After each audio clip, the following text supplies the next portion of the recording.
मेरे अंगने में तुम्हारा कौन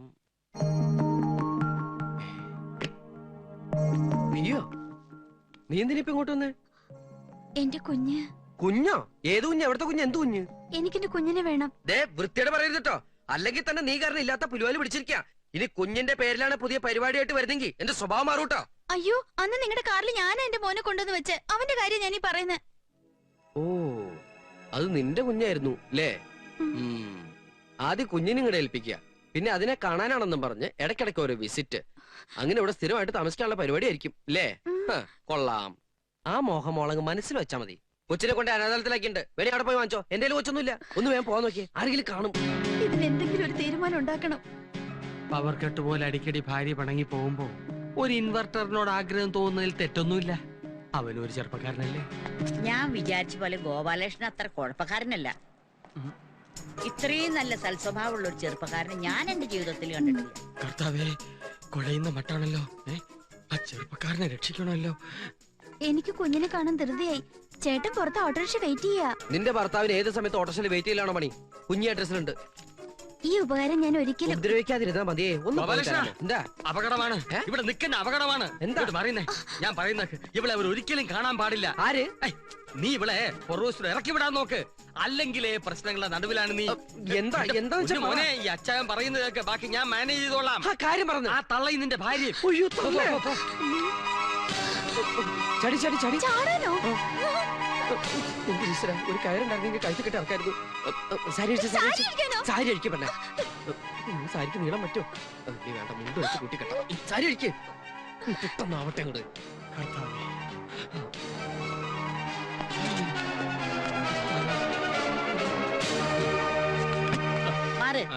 ഇയാളെന്തീ കിടന്ന് ഡാൻസ് ചെയ്യുന്ന മാറോ? അതെ, ഗോപാലകൃഷ്ണൻ പുതിയൊരു പാചകത്തിന്റെ പരീക്ഷണത്തില്ല. ചേരുവ ഇപ്പൊ കിട്ടിയതേ ഉള്ളൂ. പരീക്ഷണോ? എന്ത് പരീക്ഷണം? അതെ, പിന്നെ കഞ്ഞിവെള്ളത്തിൽ നിന്ന് കൊണ്ടാട്ടം എങ്ങനെ ഉണ്ടാക്കാമെന്ന്. ശല്യപ്പെടുത്തണ്ട, നമുക്ക് ഇവിടെ നിന്ന് വെറുതെ സംസാരിച്ച് സമയം കളയാം. മാറങ്ങോട്ട് വായി നോക്കി. എടാ, എന്റെ വീട്ടുകാരൻ നിന്റെ സമ്മതം വേണം. അങ്ങോട്ട്. ഈശോയെ, ആന്റി, അമ്മച്ചി, കൊണ്ടാട്ടോ.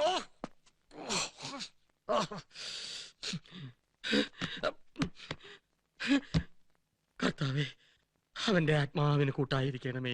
ആരും കാണാതെ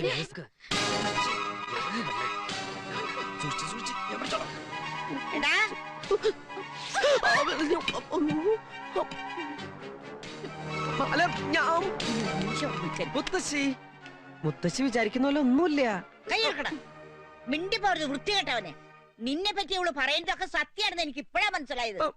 മുത്തശ്ശി, ഞാൻ പറയുന്ന അയ്യേ, ഇങ്ങനെ നോക്കരുത്. നാനുണ്ടോടാ നിനക്ക്? കുറച്ച്. ഇവളെ ഉള്ളപ്പോഴേ നിന്റെ സ്വഭാവം ഇങ്ങനെ. അപ്പൊ അവൾ ഇല്ലാത്തപ്പോ എന്തായിരിക്കും നിന്റെ സ്ഥിതി? മുത്തശ്ശി എന്നെ ഒന്ന് വിശ്വസിക്കൂ. രാധികെ, നീങ്കിലും എന്നെ ഒന്ന് വിശ്വസിക്കൂ. ഞാൻ എപ്പോഴും വെർജിനാണ്, പ്രോമിസ്. അതിനിടെ ഞാൻ പറഞ്ഞു നീ വൃത്തികെട്ടവനാണെന്ന്. പോവാ മോളെ, ഒരു നിവർജ്യം വന്നിരിക്കുന്നു. രാധികെ, ഇത്ര വൃത്തികെട്ടവനാണ് അവൻ ഞാൻ തീരെ പ്രതീക്ഷിച്ചില്ല. അമ്മ വെറുതെ ഒരു അക്ഷരം നീ മിണ്ടി പോരുത്. എനിക്കറിയാം അവൻ നിനക്ക് കൈവശം തന്നണ്ടത്. എന്റെ മോളും ഞാൻ ഈ കണ്ണുകൊണ്ട് കണ്ടത് നുണയാണെന്നല്ലേ നീ പറയാൻ പോണത്? അമ്മ ഇത്രയും കാര്യമായി പറയണ സ്ഥിതിക്ക് എന്തെങ്കിലും സത്യം കാണുമെന്ന് എനിക്ക് തോന്നുന്നത്. ആ കള്ളനെ മോളെ അവൻ. എടാ, ആരൂരാന്ന് പറഞ്ഞ അവന് പെട്ടെന്നൊരു അച്ഛൻ ഉണ്ടായത് എങ്ങനെ? അച്ഛനോ? ആ, ഏതച്ഛൻ? എന്നോട് ചോദിക്കുന്ന ഏതച്ഛൻ? രാധിക എവിടെ പോയി? വേറെ എവിടെ പോവാൻ?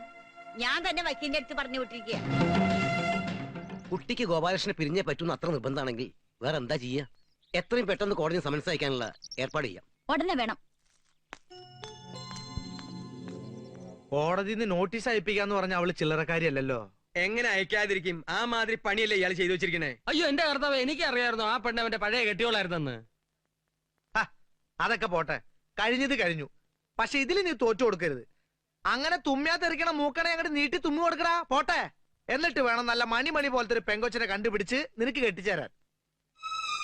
വേണ്ട വേണ്ട, എനിക്കൊന്നും എന്റെ ജീവിതത്തിൽ വിധിച്ചിട്ടുള്ളതല്ല ഈ കല്യാണവും കുടുംബജീവിതമൊക്കെ. മോനെ, നിന്റെ വിഷമം എനിക്ക് മനസ്സിലാവും.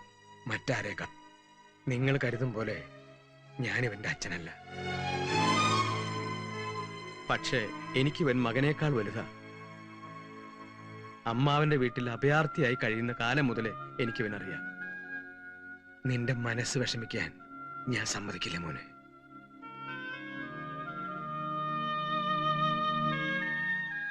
നീ ധൈര്യമായിട്ടിരിക്കെ.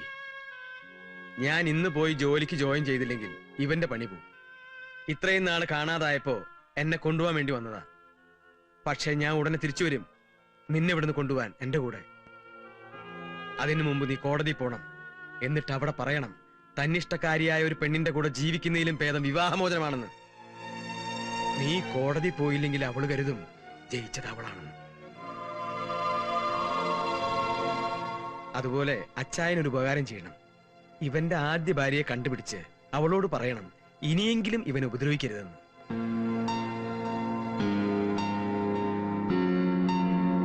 ഒരു ദിവസം സവാരിക്കായി ഓട്ടോ എടുത്തു പോയതാ. വഴിയിൽ നിന്ന് കയറി ഏതോ ഒരുത്തിന്റെ കയ്യിൽ എന്തോ മയക്കുമരുന്നുണ്ടായിരുന്നു. പോലീസ് അകത്താക്കിയത് എന്നെയാ. ഇവളെ ഒന്ന് അറിയിക്കാനുള്ള സന്മനസ് പോലും പോലീസ് കാണിച്ചില്ല. സ്റ്റേഷനിൽ നേരെ കോടതി, അവിടുന്ന് ജയിൽ. പിന്നീട് വളരെ കഴിഞ്ഞാണ് ഞാൻ എവിടെയാണെന്ന് ഇവക്ക് പോലും മനസ്സിലായത്. അവസാനം ഓട്ടോ സ്റ്റാൻഡിലെ ചില സുഹൃത്തുക്കളുടെ സഹായത്തോടെയാണ് പുറത്തിറങ്ങിയത്. എനിക്കിവളെ തിരിച്ചു തന്ന നല്ല മനുഷ്യന് ഗോപാലകൃഷ്ണൻ. പക്ഷെ അവന്റെ ജീവിതം ഇപ്പൊ നശിച്ചു.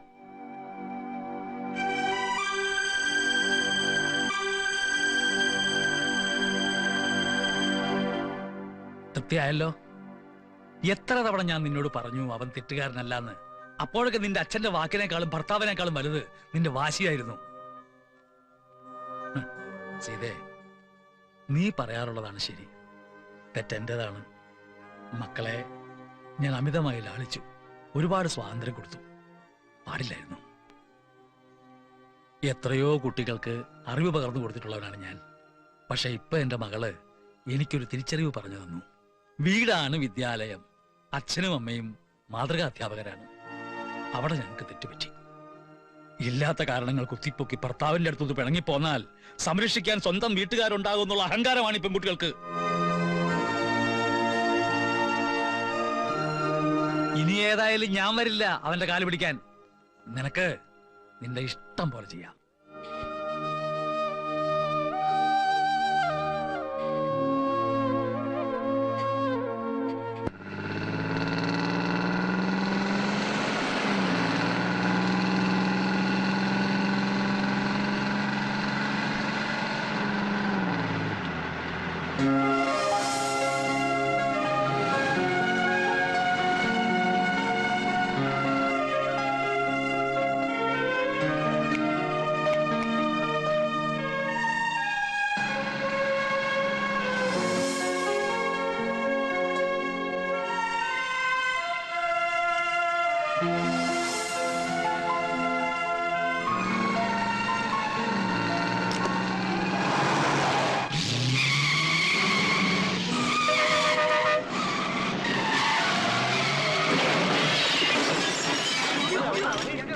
ഡ്രൈവർ കാഞ്ഞെന്നാ തോന്നേ.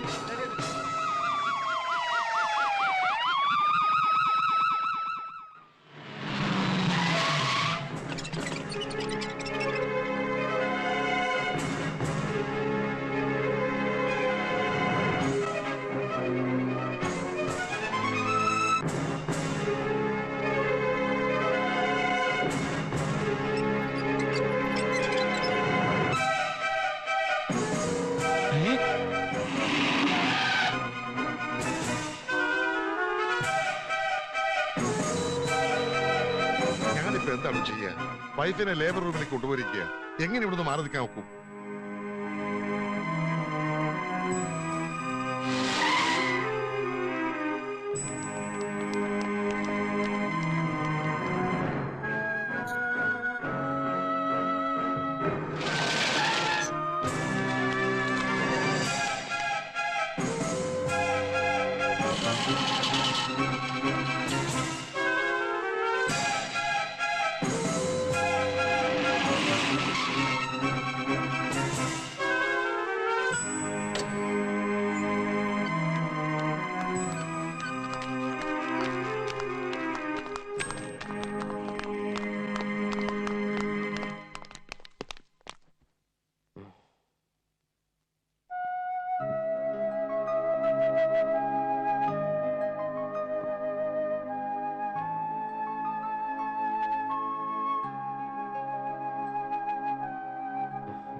കോടതിയിലേക്ക് പുറപ്പെട്ടതാ.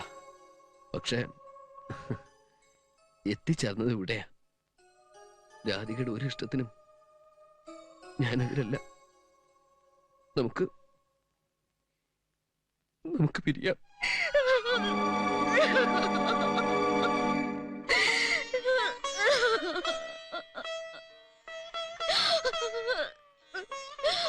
മോളെ വേണ്ടമ്മേ, കരയട്ടെ. അവിടെ കണ്ണീര് കൊണ്ട് ഈ കാല് കഴുകിട്ടെങ്കിലും പാപം മുഴുത്തിക്കട്ടെ. സാർ, എന്റെ മോക്ക് ഒരാളെ ഇഷ്ടായി. ഇഷ്ടക്കേട് തോന്നിയപ്പോ പിരിയാനും തീരുമാനിച്ചു. ഇപ്പോ എന്റെ മോക്ക് വേണ്ടി ഞാനൊരാളെ കണ്ടു. ഇതിനും ഇവരൊക്കെ തന്നെയാണ് സാക്ഷികൾ. മോളെ,